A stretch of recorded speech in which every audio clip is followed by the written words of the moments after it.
होता है कि जब आपके चित्त की समस्त वृत्तियां पूर्ण रूप से निरुद्ध हो जाती हैं, आपकी चंचलता पूर्ण रूप से समाप्त हो जाती है और आप एकाग्र हो जाते हैं।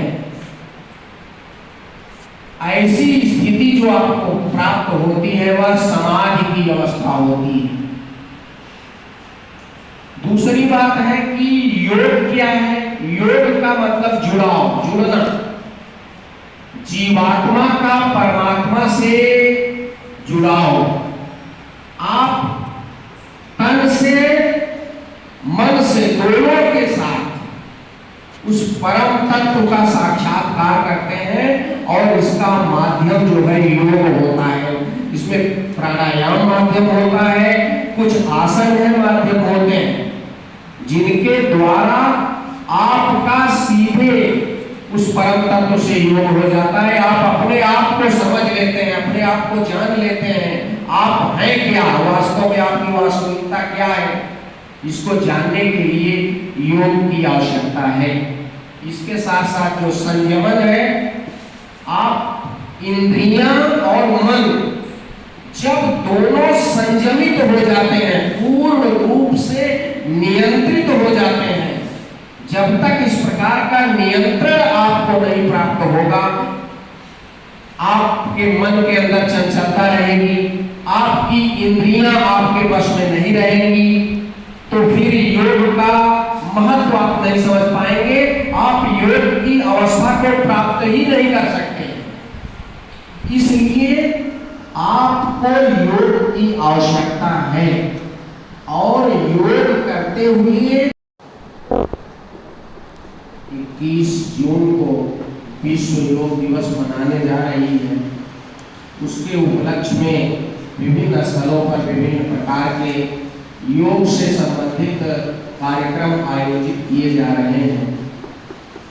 उसके पीछे जो सरकार का उद्देश्य है वह योग का प्रचार प्रसार हो, योग के प्रति आप लोगों का आकर्षण बढ़े और जो वर्तमान समय में आपके अंदर तनाव है, आपकी गतिहीनता है, आप निरंतर अवसाद से ग्रस्त होते जा रहे हैं, गंभीर बीमारियों के शिकार होते जा रहे हैं।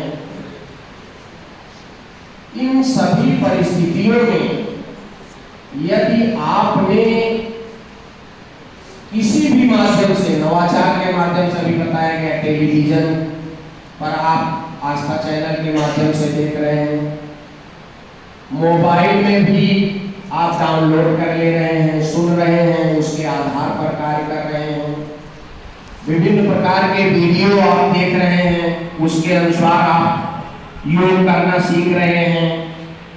बहुत से तकनीकी युग है, संसाधन निरंतर बढ़ते जा रहे हैं। इसके पीछे देखिए जो मूल बात थी, पहले तो आपको ये समझना होगा कि योग है क्या। वास्तव में जो योग है, मैं उस दिन भी बता रहा था कि ये युज धातु से बना हुआ है। युज धातु मुख्य रूप से 3 अर्थों में प्रसिद्ध है। युज समाधौ, युजिर योगे, युज संयमने। तकनीक का प्रवेश हो चुका है, जहां एक ओर योग आत्मसंयम, ध्यान और अनुशासन का प्रतीक है, वहीं दूसरी ओर शारीरिक क्षमता, मानसिक दृढ़ता और प्रतिस्पर्धा का दर्पण है। यानी कि कहने का तात्पर्य है योग हमको आत्मसंयम और अनुशासन भी सिखाता है। आधुनिक युग की जो तकनीकें हैं, जैसे स्मार्ट डिवाइस, जैसे आपके पास मोबाइल है, आर्टिफिशियल इंटेलिजेंस, मोबाइल एप्लीकेशन और वर्चुअल रियलिटी, इन दोनों क्षेत्रों को और अधिक प्रभावी, वैज्ञानिक और व्यापक बना रही है।